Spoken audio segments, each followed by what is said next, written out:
अस्सलाम वालेकुम। तबीबा मासूमा ज़हरा मतब इनकलाब लाहौर से।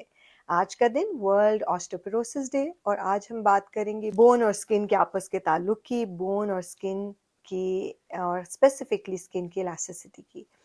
सो दोनों के अंदर जो एक कॉमन चीज़ है वो है कोलेजन, जो एक मेजर कॉमन चीज़ है कोलेजन। कोलेजन अगर स्किन में होगा तो वो स्किन की इलास्टिसिटी को देखता है। अगर कोलेजन को की स्किन के हवाले से बात करें तो स्किन के टेक्सचर को, स्किन की स्ट्रेंथ को यही देखते हैं। और अगर बोन की बात करें तो बोन में कोलेजन 90% ये काम करता है कि उसकी स्ट्रेंथ को, उसकी फ्लेक्सिबिलिटी को और उसके स्ट्रक्चर के अंदर मौजूद मिनरल्स को एब्जॉर्ब करने के भी काम आता है, जिसमें कैल्शियम वगैरह भी है। कोलेजन की कमी स्किन और बोन दोनों को ख़राब कर सकती है। और कोलेजन की कमी होती कैसे है? कोलेजन की कमी होती है जी एजिंग से। एजिंग एक मेजर फैक्टर है कोलेजन के कम होने का। दूसरा फैक्टर है इन्फ्लेमेशन। अगर बॉडी में कोई इन्फ्लेमेशन है तो भी कोलेजन कम होगी। एक मिसाल देती चलूं, जिस तरह के स्किन डिजीज़ है सोराइसिस, और स्किन डिजीज सोराइसिस के साथ साथ स्किन खराब जहाँ होती है तो हड्डियों में भी दर्द आ सकता है।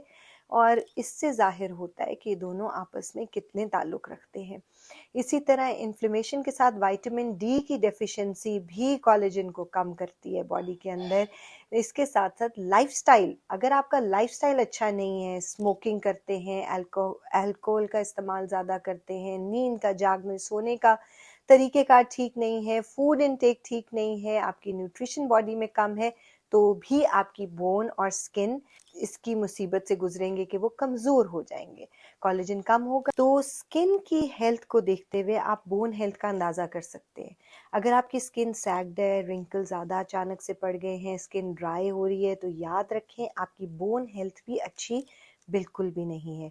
उसका ख्याल रखना बहुत ज़रूरी है। वैदिक पॉइंट ऑफ व्यू से मेरी फील्ड ये कहती है कि वाता डोषा इम्बैलेंस जो है वो आपकी को स्किन के अंदर और बोन में कोलेजन काम कर सकता है। एक्सेसिव ड्राइनेस, वाता इज एयर एंड ड्राइनेस। अब तक तो आप लोगों को पता लग गया होगा टर्मिनोलॉजी का कि वाता जब भी मैं बात कर रही हूँ तो वाता बॉडी का वो एलिमेंट है, वो सिग्निफिकेंट एलिमेंट है कि जिसके अंदर बॉडी में मूवमेंट रहती है, फ्लेक्सिबिलिटी रहती है। वाता की वजह से जितनी भी चीज़ें मूव कर रही हैं, आपके हाथ पांव हिलते हैं, आपकी डाइजेस्टिव ट्रैक मुंह से लेके आंत तक नीचे खाना जो जाता है, ब्लड सर्कुलेटरी सिस्टम जो है, आपका नर्वस सिस्टम की मूवमेंट जितनी भी है वो वाता के अंदर आती है। तो वाता इम्बैलेंस अगर है तो आपकी बॉडी में खुश्की बढ़ जाएगी। जब खुश्की बढ़ेगी तो हवा ज़्यादा होगी, हवा ज़्यादा होगी तो absorption of nutrients according to our field कम हो जाएंगे। तो अपनी वाता डोषा का ख्याल रखना है। अब उसके लिए आपको क्या करना चाहिए? तो सबसे इम्पॉर्टेंट है आपका intake of proper food according to your dosha. आप अपनी किसी भी करीबी डॉक्टर से मिलें, आयुर्वेदिक डॉक्टर से मिलें, और वो आपको बताएगा कि आपने क्या खाना है, क्या नहीं खाना, क्या आपके लिए है और क्या नहीं है। लेकिन एक ट्राइडोशिक सी चीज़ें कुछ मैं यहाँ पे बताती चलूँगी जिसका आपने ख्याल रखना है। अगर आपको स्किन का इशू है, अगर आपकी हड्डियां कमज़ोर है, अगर आपको दर्द है, अगर आपको एथराइटिस है, अगर आपको ऑस्टियोपीनिया या ऑस्टियोपोरोसिस है, तो फिर आपने क्या करना है? सो आपको ट्राइडोशिक चीज़ें मैं कुछ बताई जाती हूँ कि जो आप चाहे वाता है, चाहे पित्ता है, चाहे काफा आपकी कॉन्स्टिट्यूशन है, आप वो क्या करेंगे? रात को हाफ टी स्पून सौंफ, हाफ टी स्पून मेथरे और 7 के करीब दाने कलवंजी के गर्म पानी में भिगो के रख लीजिए। सुबह उठ के उसको हल्का सा बॉईल कीजिए और वो कहवे का इस्तेमाल डेली सुबह नाश्ते से पहले करने शुरू करें। सो अगर आपकी हड्डियों में दर्द है, अगर आपको कोई स्किन से रिलेटेड तकलीफ है या बॉडी एक्स एंड पेन्स रहती हैं, तो वो इससे बहुत हद तक बेहतर हो जाएंगी।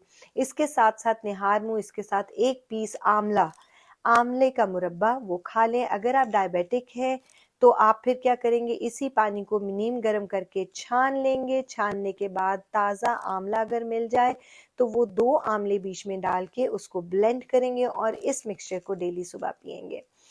इसके साथ इम्पॉर्टेंट है जी अश्वगंधा, वो आप ज़रूर लीजिए। लेकिन एक चीज़ मैं बताती चलूँ, जिस तरह टर्मरिक या हल्दी बगैर काली मिर्च के ठीक नहीं रहती, इस तरह से अश्वगंधा भी प्लेन सादा इंडिविजुअल नहीं लें लॉन्ग टर्म।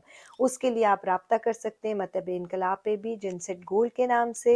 अश्वगंधा मोरिंगा का सप्लीमेंट है that is good for muscle, bone and heart health. उसको मैं इस्तेमाल कराती हूँ। आप जहाँ पे भी लें तो अश्वगंधा का कोशिश करें कि अच्छी प्रिपरेशन आपको मिल जाए।